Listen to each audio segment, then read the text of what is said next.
Problem ఏమవుతున్నదని అంటే transparency, accountability, time frame, ఈ basic 3 principles మీద పనిచేయడం లేదు. దాని మీద చేయకపోయేసరికి జ్యుడిషియరీలో కోట్లాది కేసులు అట్లనే ఉంటున్నాయి. పైసలు ఖర్చు పెట్టుకుంటూ తిరుగుతూ ఉన్నాము, నిరుత్సాహపడి కేసులు కూడా పర్సూ చేయలేని పరిస్థితులలో చాలామంది ఉన్నారు. దానివల్ల వాళ్ళకి అయినటువంటి అన్యాయం ఈ పర్సన్ టు పర్సన్ ఇష్యూస్ కాకుండా what ever is related to the governance వాటి మీద కూడా అట్లాగే ఉండిపోతున్నాయి. ఇదే విధంగా ఇక ఎగ్జిక్యూటివ్లు అయితే వాళ్ళకు 3 బాడీస్కి కూడా వస్తే ఎక్కడ లేనటువంటి ప్రివిలేజెస్, పర్క్స్, శాలరీసు, పారాఫర్నీలియా అవే మ్యాక్సిమం ఎక్స్పెండిచర్ కన్జ్యూమ్ చేస్తున్నాయి, కానీ డెలివరీ అకార్డింగ్లీ లేవు. అయితే ఇప్పుడు మనం మెయిన్గా always we had bin focusing on corruption, because corruption అనేది నిజంగానే సాల్వ్ అయితే అసలు వేరే ఇష్యూయే ఉండదు.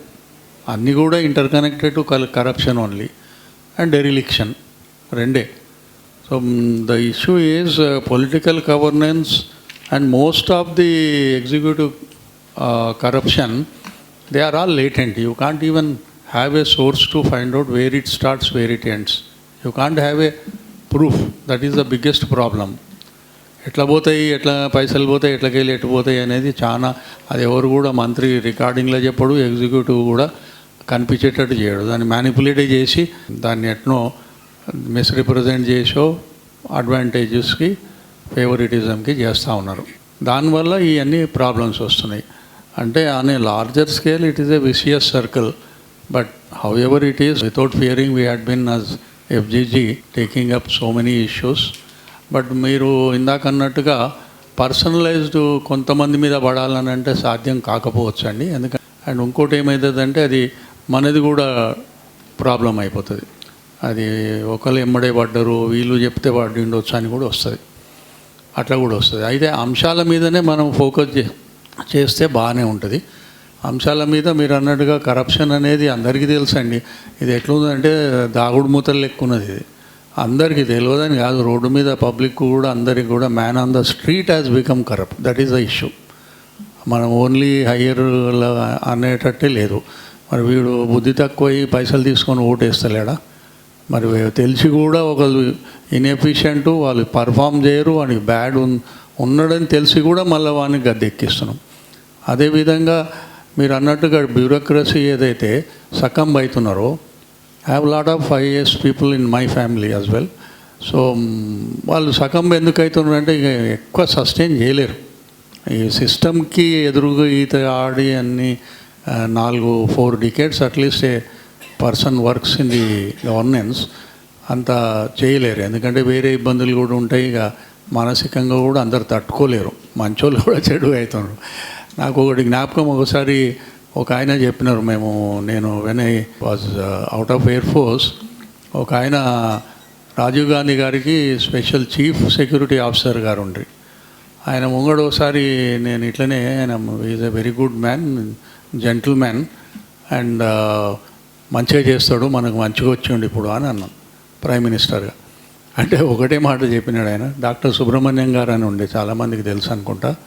వారు అన్నారు, it will be not much time before he becomes the same అని అన్నాడు. ఎందుకంటే ఆ లెవెల్లో ప్రైమ్ మినిస్టర్ కూడా తట్టుకోలేనటువంటి ఎన్విరాన్మెంట్ మనం తయారు చేసుకొని ఉన్నాం మొదటి నుంచి. అది ఇబ్బంది. అయినా కూడా మన ప్రయత్నం మనం చేయాల్సిన అవసరం ఉంది. కానీ నేను అనేది ఏంటంటే జ్యుడిషియరీ కూడా చాలా అధ్వానంగా ఉన్నది సార్. దాన్ని వాడుకుంటున్నది ఎగ్జిక్యూటివ్ కానివ్వండి, మీరు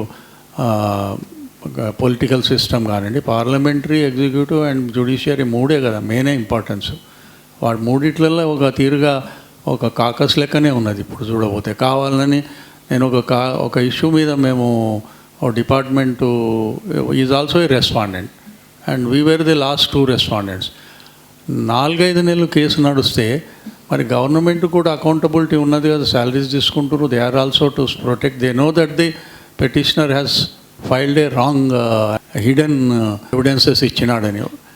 4-5 నెలలు కేసు నడిస్తే not even once their pleader has come and been in the trial. అంటే ఎంత అశ్రద్ధ ఉన్నది అంటే to say that something is wrong అన్నదానికి కూడా గవర్నెన్స్కి వెళ్ళి వస్తలేరు. ఇది ఇలా ఉన్నటువంటి పరిస్థితి. కాబట్టి ఇంకొక విషయం మీరు చెప్పినారు సోషల్ మీడియా అని చెప్పి. సోషల్ మీడియాలో మనము ఒక నెట్వర్కింగ్ చేస్తే బాగుంటుందని నా అభిప్రాయము. ఆటోమేటిక్గా మన దగ్గరికి వెళ్ళిపోయి కనెక్టెడ్ పవర్ఫుల్ కొన్నిటితోని లైజన్ చేసుకొని in some way or other we get them connected to అదే ఎఫ్జీజీ అండ్ ఆటోమేటిక్గా పోయేటట్టు. And if we can make some social media platform of our own that may be much greater also. That will help in a long run because ours is a very important role మనం సొసైటీలో play చేస్తున్నాం కాబట్టి ఇది important అనుకుంటా.